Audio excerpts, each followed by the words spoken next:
Bonjour amis des mondes imaginaires, c'est Nicolas de la nouvelle chaîne Imaginaire. Alors, voilà ici une première vidéo sous forme un peu de podcast pour présenter cette nouvelle chaîne qui finalement ne l'est pas tant que ça. Auparavant, c'était la chaîne Nico Cycling. Le concept de l'ancienne chaîne était de partager des parcours, des exercices d'entraînement, conseils nutrition, présentation de matériel, etc., etc. Il y a eu 2 vidéos sur la chaîne pour présenter un peu le vélo de l'époque, deux, trois choses. Et puis en faisant une 3e vidéo sur des parcours que j'effectuais en vacances dans le Massif central, j'ai été confronté à différents points. Premier point, ça a été une question de matériel vidéo.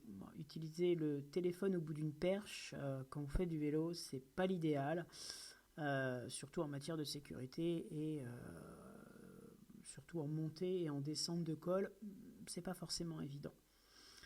Il aurait fallu donc investir sur des caméras avant, peut-être arrière, et cela a été un gros investissement, surtout à l'époque, et d'autant plus que l'idée de base n'est pas forcément de gagner de l'argent avec YouTube.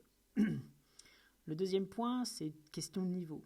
À un moment donné, il faut être un peu réaliste et lucide. J'ai un niveau que l'on peut considérer comme étant faible, petit niveau amateur, même si j'ai fait quelques belles sorties de plus de 150 km avec même un beau parcours de 205 km entre Nantes et Angers en aller-retour.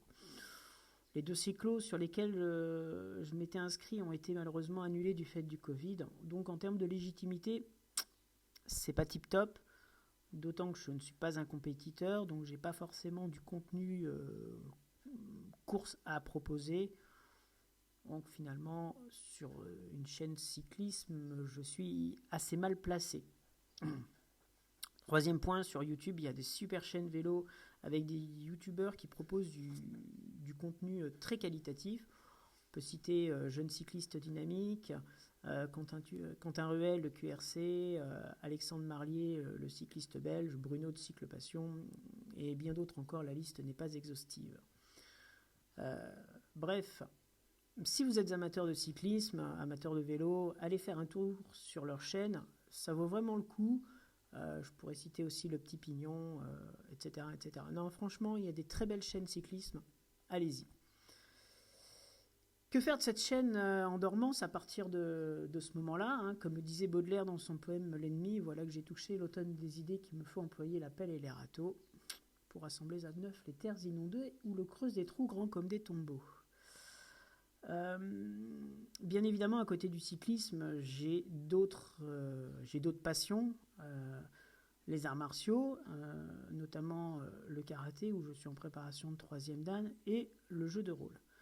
Que faire de tout cela? L'idée m'est alors revenue de faire des vidéos sur l'imaginaire.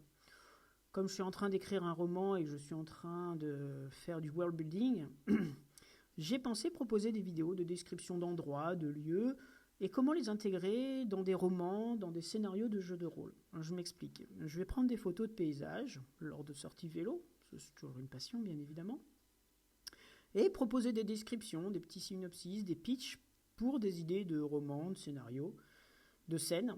Et je vais essayer aussi, je vous garantis rien, lors de ma préparation au 3e dan, de filmer des bouts de combat et après vous proposer des descriptions afin que vous puissiez les intégrer dans vos scénarios et autres romans.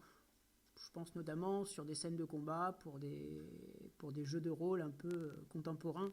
Peut toujours être intéressant comme idée.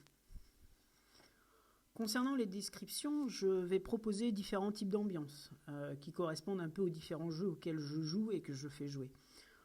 Les jeux en question, sur le médiéval fantastique, on a bien entendu l'incontournable Donjons et Dragons, Warhammer Fantasy, un peu de Dungeon Crawling, un peu de Midnight, bien évidemment l'Appel de Cthulhu sur les années folles, les différents jeux du World of Darkness pour du contemporain, mage, vampire, loup-garou, changelin. Je mets un peu de côté Wraith parce que l'ambiance est beaucoup plus sombre, beaucoup plus compliquée. Je pense pour des descriptions, même si j'y joue un peu, c'est pas forcément le type de contenu que j'ai forcément envie de proposer. Pour du post-apocalyptique, je joue à Vermine 2047. Donc, bien entendu, comment intégrer aussi du post-apo. J'utilise aussi un peu des systèmes génériques comme Fate, Savage World et GURPS. Donc voilà. Un peu l'idée de proposer sur une même photo 3 types d'ambiance, contemporain, médiéval, fantastique et un peu post-apo, et voir comment tout cela peut s'intégrer sur des scénarios. J'essaierai de vous proposer un peu des présentations de jeux que je peux avoir dans ma bibliothèque. J'en ai quelques-uns. Puis faire quelques unboxings. 2023 devrait être une belle année puisqu'on attend Vermine 2047 qui devrait arriver, j'espère, courant de l'été.